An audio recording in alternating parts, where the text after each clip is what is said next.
Olá, Olá, Clarissa, boa noite, tudo bem? André, tá jóia? Tô desenrolando um fone de ouvido aqui. Ah, tranquilo, de boa. Tudo bem? Tudo. Só colocar aqui para ver se me escuta melhor. Tá, tranquilo, tranquilo. Tá dando para ouvir direitinho? Está, tranquilo. Uhum. Ótimo. De boa, tranquilo? Tudo tranquilo. Tá, legal, legal. Podemos começar então, Clarissa? Ou quer esperar um minutinho para... É, Podemos. Vamos podemos. aí. Então tá legal então. Então, boa noite, Clarissa. Boa noite, colegas que estão entrando na nossa live aí, né? Que o André Luiz aqui hoje tem o prazer de ter a colega historiadora Clarissa Rodrigues, cujo mestrado, ênfase em cinema, não só o mestrado, mas o estudo de uma forma geral com ênfase em cinema, sobretudo o cinema norte-americano, né, Clarissa? Que Exatamente. Sou isso, estudiosa do cinema de Hollywood. que o cinema norte-americano ele tanto irradia tendências como ele também assimila muita tendência, né, Camila? Ou, desculpa, Clarissa. Então, o Ah, cinema isso mesmo. ele está sempre no centro do debate o cinema norte-americano. Que, dependendo do período, do cenário político, cineastas migraram para os Estados Unidos, em outros momentos os cineastas norte-americanos interferiram na escola cinematográfica de determinado país e assim por diante, né? Então, maravilha. Então, muito obrigado aí, Clarissa, pelo teu aceite aí, tá? Se quiser dar uma boa noite para os colegas que estão entrando aqui na nossa live, porque muitos aqui te conhecem aqui, te dando, ó, a Fernanda Eu que aqui, ó. agradeço, André. Boa noite. Tem uns alunos aí. Tem os meus aluninhos fofos que estão entrando aí dando boa noite. Ai, que Ei, bom. gente, sejam bem-vindos. Isso, exatamente. Obrigada pelo convite, André. É um prazer estar aqui falando com você hoje. Opa, que legal. Então já podemos partir já para a primeiro provocação da noite aí, Clarissa, pode ser? Fica à vontade, Ah, estamos beleza. prontos. Então vamos lá então. O cinema ele é um desdobramento, digamos assim, da fotografia, né? E o cinema começou lá na França, lá, né? Sobretudo os irmãos Lumière lá, quando começaram a fazer a exibição através de um aparelho, né? Que até então tinha, mas era individual, né? Thomas Edison, inclusive, se eu não me engano, que descobriu o aparelho, mas era de forma individualizada. Fala um pouco para nós aí do princípio aí do cinema, como é que isso repercutiu, né? E por que que foi na França? Porque a França naquela época era, digamos assim, a capital cultural do mundo, né? Mais ou menos por aí. Então, assim, é difícil a gente dar uma origem única para o cinema, sabe? Alguns autores, eles falam que desde sempre, né, o ser humano, ele brinca com esse uso, com essa combinação de luz, de sombra, né? Se a gente for pegar os próprios estudos do Platão, né, do mito da caverna, onde ele já fala dessa ilusão a partir do uso da luz e sombra nas paredes, então a gente sempre se preocupou muito e curtiu muito mexer, né, com imagens e entender como que as imagens nos afetam. Então, assim, é difícil a gente falar de um início único. Eu falo que os irmãos Lumière, inclusive que a gente até usou aí de divulgação da live, né, eles têm um trunfo muito bom, que é o fato de um ser inventor e o outro ser empresário. O outro era um grande publicitário, entendeu? Então, eles são os caras que vão conseguir transformar o cinema em algo, né, de entretenimento. Então, eles vão ter esse start de pegar esse desenvolvimento tecnológico que, como você mesmo já citou, já vinha, né, acontecendo em outros lugares, como, por exemplo, o próprio Thomas Edison, que tem exibições anteriores aos Lumière, né? Em 1893, o Thomas Edison já tinha desenvolvido a sua máquina, já estava filmando, né? Mas os Lumières vão ter essa perspicácia, sabe? De transformar o uso dessa máquina em entretenimento e cobrar por isso. Cobrar bem baratinho, inicialmente, né? O cinema, ele nasce como arte, uma arte não vai nascer como arte, né? Mas como um entretenimento bastante barato ligado às massas. Então, ele já nasce, né? Voltado principalmente para a classe trabalhadora. Era um tipo de diversão que era, né, exposto em grandes galpões, nos Nickelodeons, que a gente chama, né, aquele canal de desenho recebe esse nome em homenagem a essas primeiras salas de exibição onde você pagava um níquel ali, né, uma moedinha para poder entrar e assistir um pouco dessas filmagens. E era algo muito inovador para a época. Mas você citou Paris, que é algo, né, que é uma região muito importante, porque a gente está falando também de uma arte que vai se desenvolver, né, ligada a essa burguesia, e é uma arte industrial, né? É uma arte que vem da Belle Époque, nesse desenvolvimento da Belle Époque, e que vai crescer bastante aí nos períodos pós-guerra, que vai, né, se desenvolver enquanto narrativa, principalmente. Se desenvolve, né, a gente tem uma narrativa cinematográfica que já está se desenvolvendo no início do século XX, mas é no pós-guerra que isso vai crescer bastante. Então é uma invenção, né, burguesa, que nasce como invenção tecnológica, que tem tudo a ver com o final do século XIX, né, esse contexto da segunda revolução industrial, mas que, muito espertamente, os Lumière vão aprender a ganhar dinheiro rapidinho com essas exibições. Perfeito. Você falou então eles ficam aí meio que como pais do cinema, né? Mas não são os primeiros, necessariamente. Perfeito, perfeitamente. Você falou que o princípio está relacionado assim, ao movimento operário, de levar entretenimento para esse segmento. Trazendo para a nossa realidade, você acha que hoje o acesso ao cinema é para a classe operária? Hoje o acesso ao cinema, eu falo com relação à bilheteria, valor de ingresso, ele está um pouco mais elitizado? Olha, a sala de cinema, sem sombra de dúvida, hoje é mais elitizada, né? Nós temos sessões de cinema que são caríssimas e inacessíveis. Inclusive, a gente teve uma discussão no Enem, né? Um dos Enems passados, a respeito do acesso ao cinema, a democratização do acesso ao cinema. Hoje, sem sombra de dúvida, muitas pessoas conseguem consumir filmes, consumir produções cinematográficas. Entretanto, a sala de cinema em si, sem sombra de dúvida, ficou bem mais elitizado, voltado para uma classe média, principalmente, né, que é quem frequenta. Aqui na minha cidade eu ainda acho mais barato o cinema, sabe? Quem está aí de Montes Claros sabe que aqui, assim, já aumentou bastante o preço, mas ainda é barato em comparação a grandes capitais. Em grandes capitais não é acessível para todo mundo, não.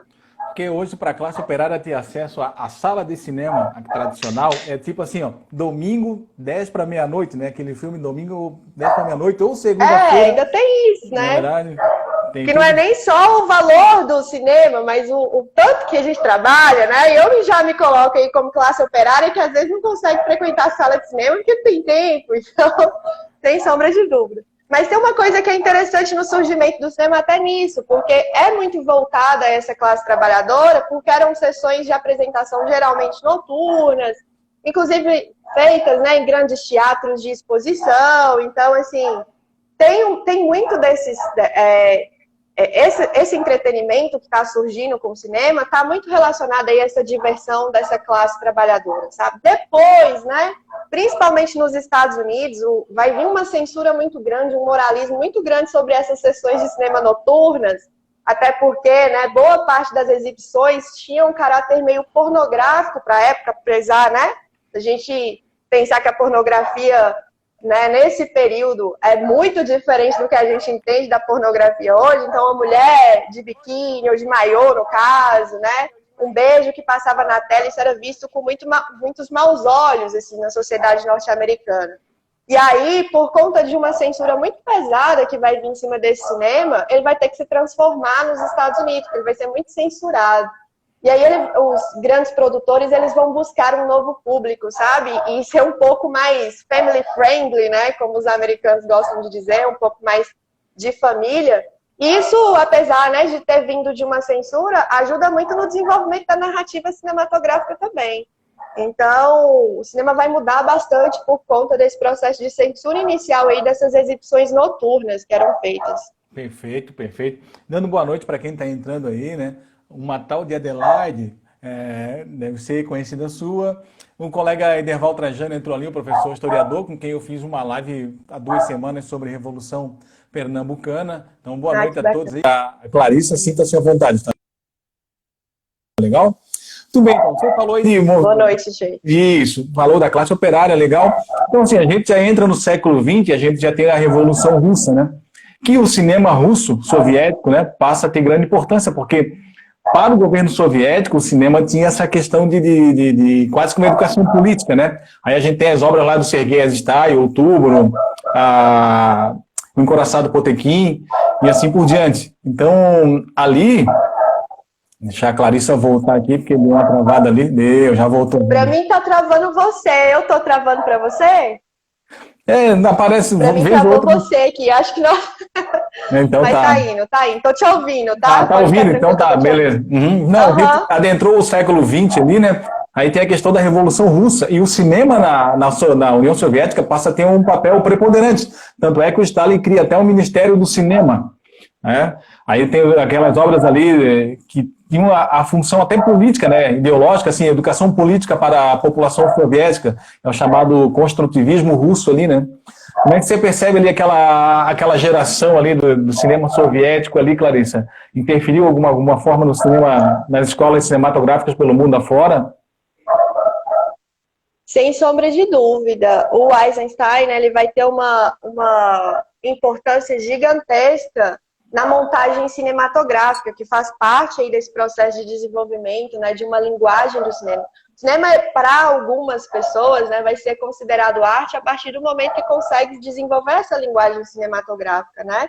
E desenvolver a sua narrativa própria, porque ele nasce muito ali usando principalmente obras da literatura, e a literatura do século XIX, né, muito pautada no romantismo, então já tem essa força de um nacionalismo da própria literatura que vai ser trazida para esses filmes, mas o cinema soviético tem uma importância gigantesca nos estudos a respeito da montagem cinematográfica e como, a partir de então, esses diretores vão perceber que a montagem faz toda a diferença na hora de uma construção de uma mensagem, na construção de uma narrativa, né, na construção de uma ideia que vai ser passada ali nesse filme. E tem uma importância, inclusive, eles têm uma importância até nos estudos de história e cinema, porque vão ser os primeiros, né, o Eisenstein principalmente, ele vai ser um dos primeiros que vai olhar para o cinema como uma possibilidade de registro de uma realidade.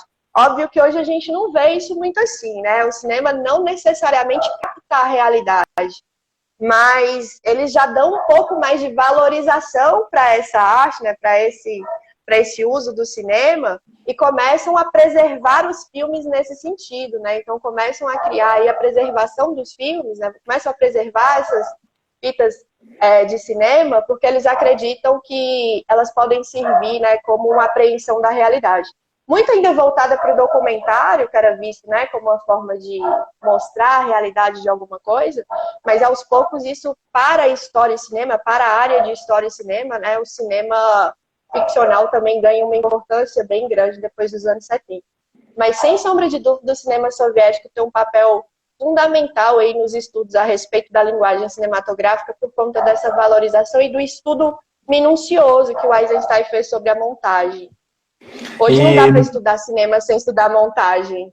Isso, exatamente, exatamente. E o Eisenstein tem aquela, não sei se é vantagem, o linguajar cinematográfico, mas ele fez o outubro em comemoração a 10 anos da Revolução, né?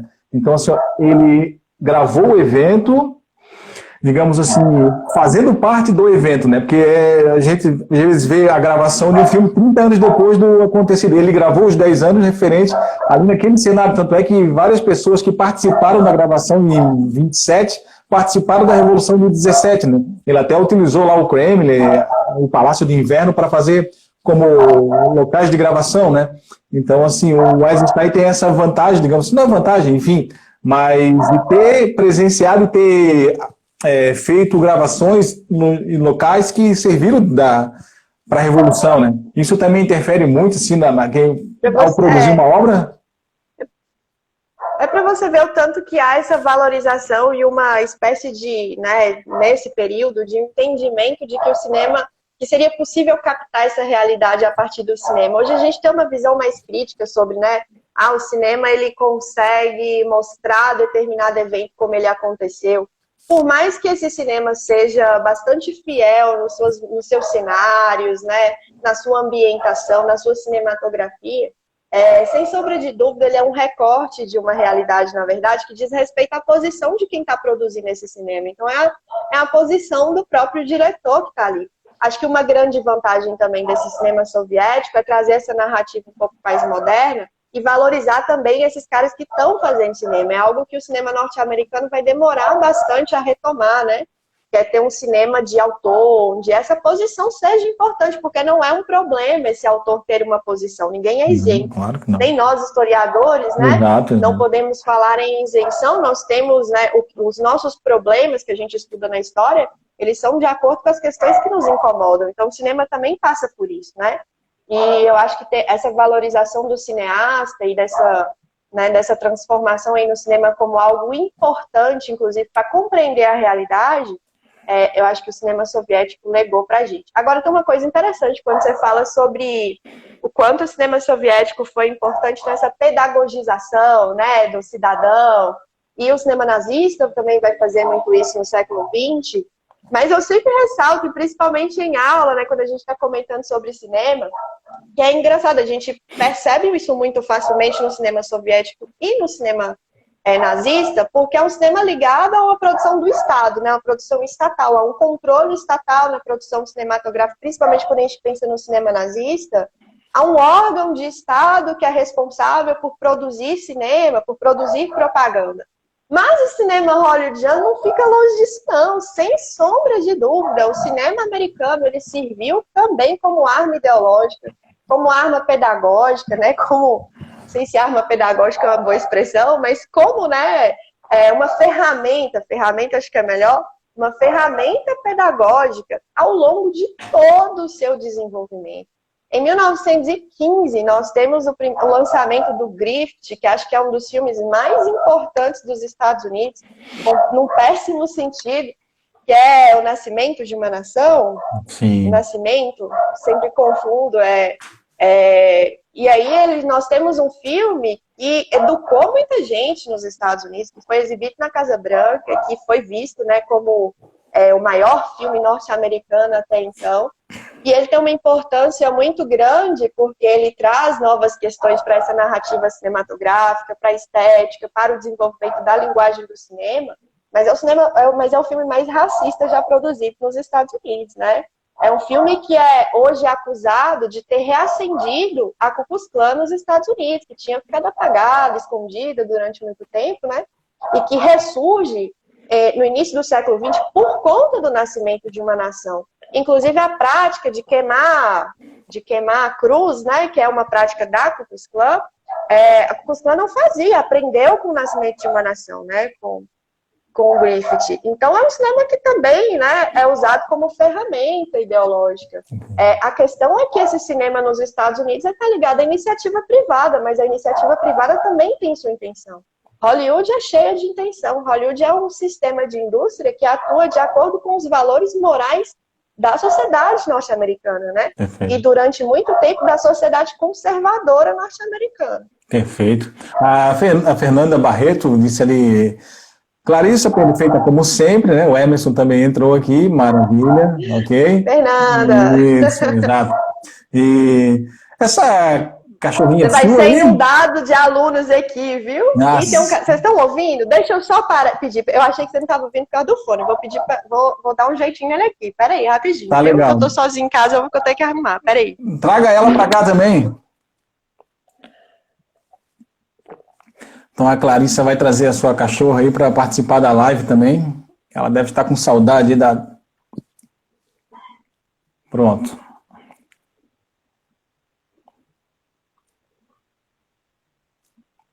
O cachorro é seu afilhado, Emerson? Ou então aí, ó, tá com saudade do padrinho também. Pronto. Pronto. Resolvi, tá aqui do meu lado calado agora. É isso que ela queria, né? Você falou aí. Aí, Emerson tá falando que é o afilhado dele, é o cachorro aqui de casa. Nossa, Sim, que barulho, hein? Não. Aqui, reclamando. Vou mostrar ele pra vocês, espera aí. Vocês verem o reclamador aqui. Ah, ele é o cachorro? Tá. Eu pensei que era a cachorrinha, não. É. Então tá. Então, Clarice, você estava falando ali que o cinema, né, não tem essa preocupação de... Ele reflete um dado momento. Exato, porque o cinema... Ele é uma representação, né? Quem tem que ser fiel à verdade, digamos assim, é o jornalismo, né? O cinema é representação, o cinema, teatro, né? Nem o jornalismo é muito fiel também, né? Digamos assim, mas também é cheio de intenção, né? Em tese, a obrigação é do jornalismo, né? O cinema, teatro, literatura são obras de ficção, não é verdade? Aí a pessoa entende... Exato, o Emerson que está aí assistindo, está mandando mensagem, é da literatura e sabe muito bem disso, ele fala sempre isso. Nós da literatura não temos nenhum compromisso com a realidade, né, Emerson? E nós, historiadores, ficamos buscando muito isso nas obras, né? A gente tem que tomar cuidado, porque o cinema não tem nenhum compromisso com isso. Exato, exato. Assim como a literatura também não. Certa vez o Glauber Rocha foi entrevistado, o repórter perguntou assim, explica o teu filme. Ele assim, cinema não se explica, cinema vê e ouve, é isso. Essa é a explicação que ele deu. Então é mais ou menos assim mesmo. Exatamente. Nós somos a prima bonita da história. Perfeita, a literatura é assim. A literatura. Isso. Luísa Moraes entrou também. Maravilha. Aí você falou agora do cinema nazista e não tem como mencionar ou deixar de mencionar a Leni Riefenstahl, não é verdade? Que começou como atriz, depois foi lá para a produção de documentários ou filme, e ela acabou sendo muito vinculada a essa questão assim de propaganda ideológica, né? Mas não dá para desconsiderar a grandiosidade da obra que ela fez, né? Porque tanto assim da tomada de imagens, tudo isso compõe também, Clarissa, porque não é só o enredo que vai ser gravado, mas assim, o modo como é gravado também, tudo isso interfere também na questão da propaganda. Sem sombra de dúvida, o cinema não é literatura, né? Já que a gente está falando um pouquinho de literatura, o cinema não é literatura. É muito complicado você tentar, por exemplo, fazer uma adaptação sem transformar esse livro num roteiro, porque o roteiro ele é um outro processo, né? O Griffith, inclusive, que a gente estava citando aqui, né, que é esse grande diretor aí do início de Hollywood, do início do cinema norte-americano, ele tem um papel muito importante nessa construção de roteiro. Lá na frente a gente vai ter outros cineastas que também vão, né, trazer essa importância do roteiro e de uma narrativa em 3 atos do cinema clássico hollywoodiano, mas sem sombra de dúvida a técnica cinematográfica ela vai muito além do texto, né? A forma com que, inclusive, os melhores filmes, na minha opinião, são aqueles que conseguem te mostrar muito mais do que falar sobre, né? Filmes muito explicativos. E aí eu cito também o cinema nazista, que o trunfo, eu acho assim, que o cinema nazista teve enquanto propaganda, não está nem nesses filmes muito mais voltados para a grandiosidade do Estado nazista. Tem uma importância, sim, de estética, né, e de linguagem cinematográfica, esses planos abertos, por exemplo, né, que demonstrava aquela grandiosidade do regime, a construção de uma estética também, que fica muito marcada no nazismo. Hitler, ele era, né, bastante fissurado aí por essa estética nazista. Então tem essa importância, mas eu acho que o grande trunfo do nazismo está nos filmes que são mais cotidianos, que trazem algumas histórias que não falam diretamente sobre algumas questões, né? Não falam diretamente sobre o Estado, mas conseguem, a partir de um subtexto, estabelecer e colocar na cabeça de todo mundo algumas representações. Eu sou historiadora que pesquisa, né, que se preocupa como essas representações elas nos afetam. Então, a gente tem filmes no nazismo que não são necessariamente propagandas diretas, assim, no sentido, olha como o Führer é maravilhoso, etc. Mas que constroem, por exemplo, representações dos judeus nos Estados Unidos, que estão sempre ali como figuras, né, estranhas, menores, sendo representados como ratos, cenas cotidianas mesmo, né, assim, narrativas que são mais do dia a dia dessa população, porque isso comunica de uma forma diferente do que a propaganda direta. Então, acho que o cinema nazista teve muito essa importância, assim, nessa construção de algumas representações, que está nas entrelinhas, né, que o Emerson está falando aí, é esse subtexto, sabe, que fica na sua cabeça porque você ancora essa informação em coisas que você já conhece. Então, você já tem, por exemplo, um discurso na Alemanha, né, antissemita, contra judeus, que os judeus são os grandes culpados do problema da Alemanha, e aí você começa a receber diversas imagens e diversos filmes, né, em diversos filmes, com esse subtexto, colocando o judeu como inimigo, colocando o judeu, né, como o avarento, como o cara que é rico, enquanto a sociedade alemã está passando por um problema de crise enorme nos anos 30, né, que já vem do pós-Primeira Guerra, né, que a Alemanha é bastante afetada pelo Tratado de Versalhes, mas também isso se agrava pós-crise de 1929. Né? Então, os anos 30 são muito difíceis na Alemanha e no mundo inteiro, é a década da Grande Depressão, e aí você faz essas associações que parecem pequenas, mas que ancoram em coisas que já estão na cabeça desse povo. E esse é o grande trunfo, entendeu? Você conseguir ancorar essa informação, porque o cinema, e aí eu não falo só do cinema, mas da arte em geral, da propaganda em geral, ele não tem essa capacidade de te convencer necessariamente de alguma coisa, ele não te manipula. Eu sou muito contra essa ideia de que existe uma manipulação a partir da imagem, né? Que você é manipulado por isso, porque parece que o espectador ele é uma esponja que absorve tudo que é jogado na cara dele, né? Então, que o espectador ele seria passivo. E não, o cinema, ele, não só o cinema, mas a propaganda em geral, né, encontra sempre um espectador que é individualizado. Então, a propaganda e o cinema, o que eles conseguem fazer muito nesse período, o cinema hoje menos, né, as redes sociais tomaram um pouco esse espaço, de conseguir pautar algumas coisas, de trazer algumas coisas para a discussão, entendeu? E ficarem, né, e selecionarem aquilo que vai ser discutido, mas não necessariamente te manipular num sentido. Quando você é convencido por algum filme, pode saber que você já compartilhava de algumas experiências, né, que te fizeram ali conseguir se identificar com aquela mensagem que está passando. Essa mensagem ela não ancora no vácuo, ela ancora numa mensagem anterior.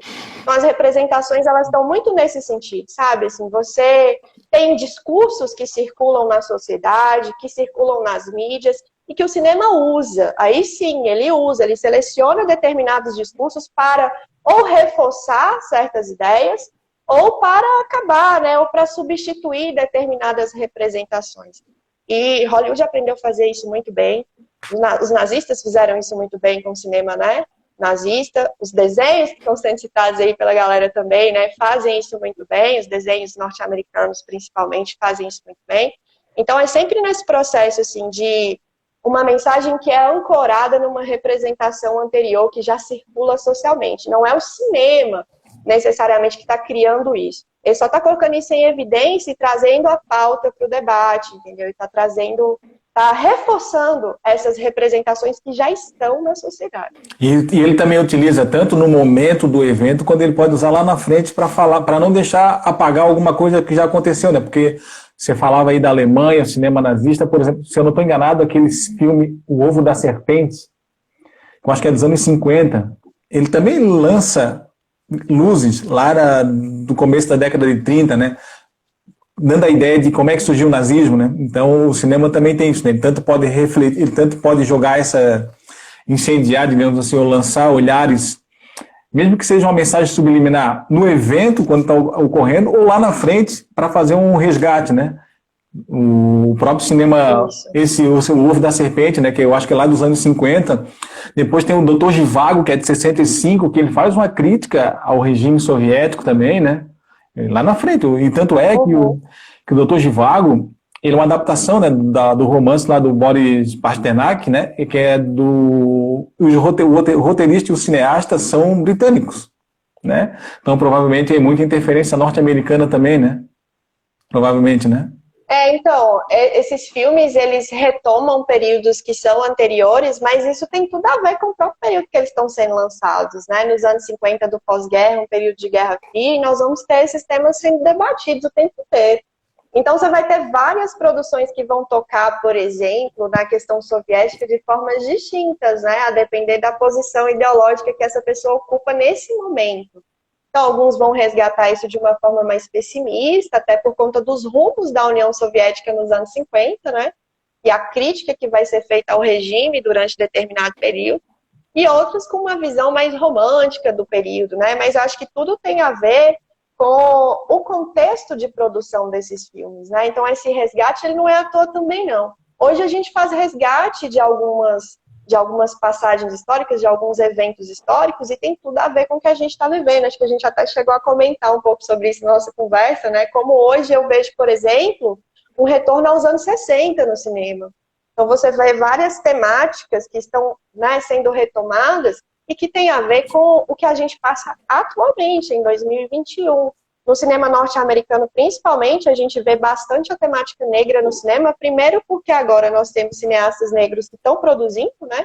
Então, estão contando as suas histórias a partir do seu ponto de vista, mas também porque o movimento, né, esse movimento negro está na rua lutando e está na rua resgatando essa história. Então, quando, por exemplo, a gente vê os filmes lançados nos anos 60, eu estudo os filmes dos anos 60, né? Os filmes norte-americanos dos anos 60, de um período que a gente chama de Nova Hollywood. É um período em que o cinema norte-americano vai ser muito diferente do que vinha sendo feito no cinema clássico, né? Ele passa por uma transformação que tem a ver com a revolução cultural dos anos 60, com o movimento hippie, com o movimento dos jovens que estão na rua. E aí é um cinema muito moderno, né? Um cinema com a narrativa distinta, que traz novos questionamentos nesse período, que questionam a sociedade norte-americana, que fazem uma crítica a esse ideal de liberdade que existiria nos Estados Unidos, que mostra o quanto isso, né, foi uma construção de um mito de fundação norte-americana, mas que não condiz com a realidade de boa parte da população. Entretanto, se você pegar esses filmes dos anos 60 da nova Hollywood, a questão do movimento negro é pouco ainda retratada. Porque apesar de estar nos anos 60, no calor, né, desses movimentos que estão na rua, as narrativas ainda estavam muito recortadas àquela realidade dos cineastas de classe média e brancos que estão produzindo esse cinema. Hoje você vê um retorno de novos cineastas da atualidade que recontam essa história dos anos 60, mas a partir de uma outra perspectiva, a partir da perspectiva, por exemplo, da população negra. E aí você vai ter lançamentos, né, atuais que vão contar a história da Guerra do Vietnã, mas a partir da população negra que foi lutar no Vietnã. Você vai ter aquele filme sensacional da Netflix, que é O Sete de Chicago, né, que vai tocar na questão a respeito da nova esquerda que surge nos Estados Unidos, a respeito do movimento hippie, mas coloca uma crítica racial também no filme. Então a crítica racial aparece muito mais agora por conta dos nossos movimentos, sem o Rambo dos anos 70, né, que é pura propaganda da Guerra Fria, mas e agora a gente não tem o resgate do Rambo, porque há uma crítica até à construção da masculinidade no Rambo atualmente, né, que foi um modelo de masculinidade durante muito tempo. Você vê mais mulheres que estão nessas histórias, inclusive, que não aparecem tanto, ou têm papéis muito secundários nessas narrativas lá dos anos 60. Então, os anos 60 que a gente vê como o período da revolução cultural, como o período, né, assim, desse crescimento de diversos movimentos, inclusive o movimento feminista e o movimento negro, no cinema, ele chega muito mais agora, né? Esse resgate desses movimentos está muito mais agora. E isso tem a ver com os processos que a gente enfrenta hoje. Então, independente de onde esses filmes estejam, né, seja nos anos 50, falando dos anos 30, seja agora em 2020, 2021, falando dos anos 60, esses filmes eles retratam uma realidade do momento. E eu sempre trabalho isso muito em sala quando eu vou trabalhar cinema, acho que a gente tem algumas dificuldades, às vezes, como professores de história, né? Às vezes o professor quer passar, sei lá, quer falar sobre cruzadas, aí passa o filme Cruzadas, e não tem a ver com as cruzadas, entendeu? Quer falar sobre Roma, aí vai lá e passa Gladiador, ou quer falar sobre a Idade Média, passa um filme sobre a Idade Média. Esses filmes não falam das suas temporalidades históricas da forma que geralmente os professores, né, querem retratar, como se eles fossem uma ilustração do período. Aí o aluno fica estudando, olha como é que era a Idade Média, olha como é que era o Império Romano. E não tem nada a ver, isso é uma representação a partir de algumas ideias que a gente tem hoje. Então o filme Cruzadas, ele não é sobre as cruzadas, ele é sobre a Era Bush, né? Os filmes do Mel Gibson, que falam, por exemplo, de civilizações ameríndias aqui, né, da região da América Central, como um filme que é muito bom, assim, no que diz respeito à sua técnica cinematográfica, que é o Apocalipto. É um filme que fala sobre a civilização maia, mas que, no final das contas, não é sobre a civilização maia. É sobre a visão conservadora dos Estados Unidos, do Mel Gibson. Então, esses filmes, eles carregam o seu contexto de produção, né? Muito mais do que a discussão da história, que a história faz sobre esse período. Até porque eles não têm esse compromisso, como a gente já falou aqui, né? Mas o historiador precisa, sim, estar atento a isso. E o professor muito mais, porque nós somos responsáveis pelos filmes que a gente leva para a sala, né? Exato. A gente não pode criar no aluno, inclusive, essa impressão de que o cinema está contando a história para ele. Não está, não. Está contando uma narrativa inspirada num evento histórico, mas que é um recorte a partir da visão de um diretor no seu contexto de produção. E você falou aí, Clarissa, muito bem aí, elucidado aí, sobre essa questão desse divisor de águas no cinema hollywoodiano, né? Aí tem os anos 60 ali, que é o movimento cultural contra a cultura, e digamos assim, estou fazendo uma pergunta porque o cinema, você é que domina essa temática, tá? Por exemplo, a gente pega aqueles filmes lá do Charlie Chaplin, década de 20. Aquele contexto ele está mais próximo dos anos 60 ou ele é uma ruptura? Como assim? Qual sentido? No No sentido sentido da crítica da que ele faz. narrativa? É, na narrativa. Ah, sim.